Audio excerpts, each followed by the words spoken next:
Well, this video is a little different than what you're used to. I've been thinking about doing some videos telling some of the stories of the crazy things that happened to me in 45 years of deer hunting, bow hunting, and bear hunting, and so forth. And so I'm going to just do a few of these stories, and they're going to be a little different.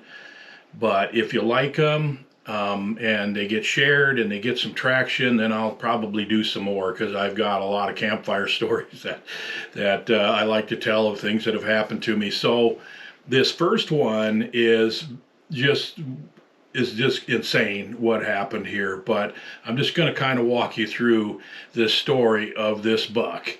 And so if you look at this overhead aerial photo right here, you'll see this area right here, and this is a county park in northern Iowa, right by where I used to live. And then on the north side and the west side of this park is public or private property where I had permission to hunt, and this was 30 years ago, so these windmills weren't here at that time. As you can see right here is a property line between the park and the private land that I had permission to hunt. And the deer like to bed right in this area right here.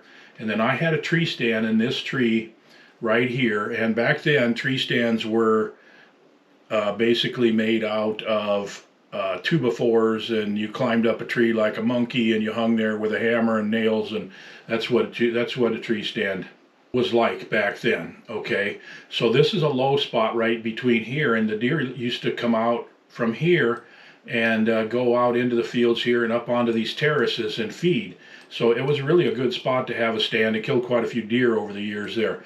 But one night I was sitting there, and a buck, a real nice 10-point buck, had come out of here, and he, instead of coming through that low spot, he had come over here and went through this little gap right here, and he followed along the edge right here, down through here, and then he went right across the end of that hedgerow there of honeysuckle.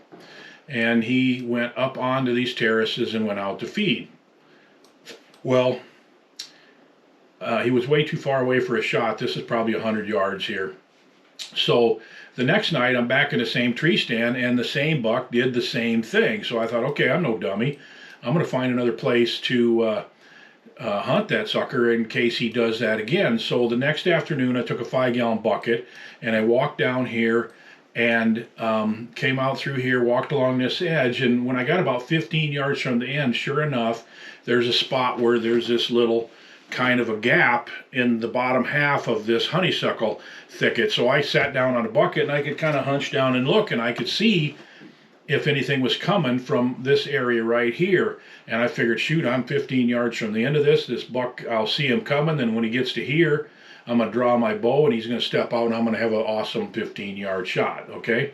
So I plopped down there. About 2 hours later, I looked through that opening, and down here by the pond, there was a little forkhorn yearling buck at the pond, and he walked up here and just kind of wandered along, and when he hit this, he started coming right along the edge of this honeysuckle, and I'm like, man, he's going to be close enough to touch. When he gets right up to me, well, sure enough, he got right up and stopped right in that gap, and his legs are right there, his front legs.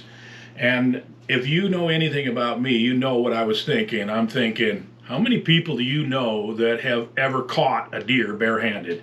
Okay, how many people seriously have ever grabbed a live deer? So, I mean, it takes a lot longer to tell it than it takes to happen. So I just reached out and grabbed that deer by the front leg, and he just exploded. I mean, he kicked me so hard I thought he killed me. I was laying there in the grass, and I couldn't breathe because the wind was knocked out of me, and he had kicked me right in the chest. I thought he split my heart open, and I didn't know where my glasses were. And to this day, I honestly don't even know which leg he kicked me with. He just practically turned around inside of his skin to get away, and he kicked me so hard that I was just laying there, and I tried to draw my bow. I couldn't even draw my bow, so I just picked up my stuff and went home. But anyway, so that's the story of the buck that almost killed me.